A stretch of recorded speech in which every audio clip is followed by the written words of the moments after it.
शहीद कहने वाले हैं, इनके खानदान में से भी किसी ने देश के लिए शहादत नहीं दी होगी। इन लोगों ने आतंकवाद लाया और आतंकवाद का शिकार भी खुद हुए।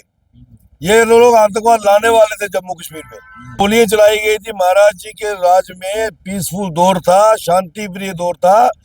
आतंकवाद का बुनियाद रखने का एक प्रयास उस वक्त किया गया था और हिंदुओं के घरों की, दुकानों की लूटपाट वहां हुई थी, आगजनी हुई थी। उनको सबक सिखाने के लिए कि जम्मू कश्मीर जो है वो जम्मू कश्मीर नहीं बनने देंगे, महाराज जी ने अपने विवेक से निर्णय लिया और उनको गोलियों से भुना। वो गद्दार थे तो उनको उसकी सजा मिली।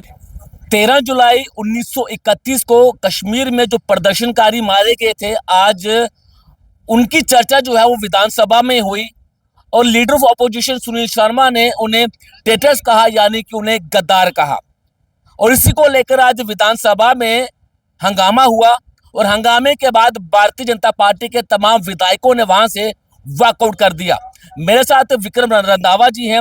विक्रम जी, उनको गद्दार कहा गया है, लेकिन नेशनल कॉन्फ्रेंस के नेता जो है वो उन्हें शहीद बता रहे हैं। जम्मू के नेता गद्दार कह रहे हैं, लेकिन कश्मीरी के नेता उन्हें शहीद कह रहे हैं। आखिरकार ये हो क्या रहा है? देखिए, सच कड़वा होता है, गद्दारों को गद्दार ही कहना होता है। मैं तो ऐसा मानता हूँ कि 13 जुलाई 1931 का दिन जो है वो जम्मू कश्मीर के इतिहास का काले अक्षरों से लिखे जाने वाला दिन था, जो इतिहास बन चुका। और 5 अगस्त 2019 के बाद जो फेरबदल जम्मू कश्मीर में आया, वो तारीख अब हटा दी गई है। वो कैलेंडर पे तारीख दोबारा कभी नहीं आएगी। और ये जो उनको शहीद कहने वाले हैं, इनके खानदान में से भी किसी ने देश के लिए शहादत नहीं दी होगी। इन लोगों ने आतंकवाद लाया और आतंकवाद का शिकार भी खुद हुए।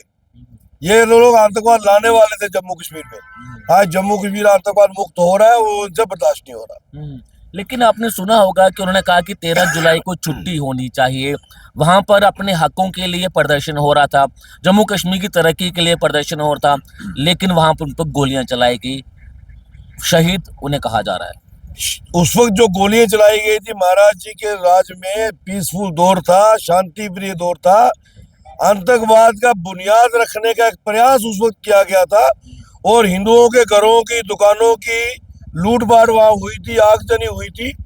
उनको सबक सिखाने के लिए कि जम्मू कश्मीर जो है वो जम्मू कश्मीर नहीं बनने देंगे, महाराज जी ने अपने विवेक से निर्णय लिया और उनको गोलियों से भुना। वो गद्दार थे तो उनको उसकी सजा मिली। लेकिन स्पीकर साहब ने भी एलओपी के बयानों को दर्ज नहीं किया। उन्होंने भी कहा कि नहीं, हम इस तरह की चीजें जो है वो रिकॉर्ड में नहीं रखेंगे। स्पीकर साहब को पता है मुझे कश्मीर वापस जाना है, उनकी मजबूरी है, नहीं तो ये कश्मीर के लोग उनको कश्मीर में उतरने नहीं देंगे। लेकिन स्पीकर का दायित्व होता है कि वो अपोजिशन को भी सुनेगा, जो सही है वो रिकॉर्ड में जाएगा। तो क्या लगता है इसमें पार्शियलिटी हो रही है? बाइस्ड काम कर रहे हैं स्पीकर साहब, सबको पता है। 10 लोग उनके बोलते हैं, अपोजिशन के 3 लोगों को बोलने का मौका देते हैं।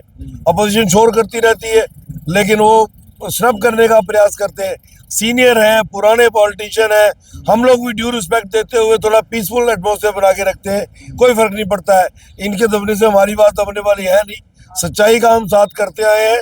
सच की जहाँ जरूरत होगी वहाँ बोलेंगे। आज हम विधानसभा में देख रहे थे कि भाजपा के तमाम नेता कह रहे थे कि हमें भी मौका दो बोलने का। आप जो पक्ष के नेता, जो नेशनल कॉन्फ्रेंस के जो विधायक हैं, जहाँ नेता हैं, उन्हें बोलने का मौका ज्यादा देते और आपने कहा कि हमें भी बोलने का मौका प्लान मूव के साथ जो ज्वलंत इश्यूज पे हमने क्वेश्चनर्स दिए हुए हैं, उनको बैकफुट पे डाला हुआ है।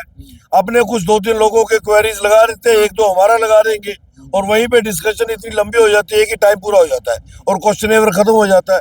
तो फिर वॉइस रेज करनी पड़ती है, तो शोर शराबे में अपनी बात रखनी पड़ती है। महबूब मुफ्ती का भी एक बयान आया, उन्होंने कहा है कि जब भारतीय जनता पार्टी हमारे साथ तो मैं उनको घुटनों पे लेकर आई थी। मैं उनको इसको लेकर कुछ कहना चाहेंगे? वो तो अक्टूबर में इतिहास देख लिया जम्मू कश्मीर के लोगों ने, घुटनों पे कौन आया है। इनके अपने घुटनों में जो ग्रीस है वो खत्म हो गई है। ना मैडम लोकसभा पहुंची, ना बेटी विधानसभा पहुंची। पार्टी सिंगल डिजिट 3 लोग जीत के आए हैं और उनका भी पता नहीं किस दिन कब किस तरह पार्टा बदल लेंगे। ये यकीनन है कि जम्मू कश्मीर के लोगों ने डेमोक्रेसी को और मजबूत किया है और बताया है कि किनके घुटनों में ज्यादा दम है। आज भारतीय जनता पार्टी के 29 विधायक है, तो वो जम्मू कश्मीर के लोगों ने, खास करके जम्मू खित्ते के लोगों ने राष्ट्रवादी ताकतों को मजबूत किया है। सवाल करना चाहूँ, शराबबंदी को लेकर बात हो रही, क्या लगता है कि ये मुद्दा असेंबली में होना चाहिए, चर्चा होनी चाहिए इस पर? वो तो देखो, वो लाने वाले हैं, रेजोल्यूशन आएगा तो तब देखेंगे।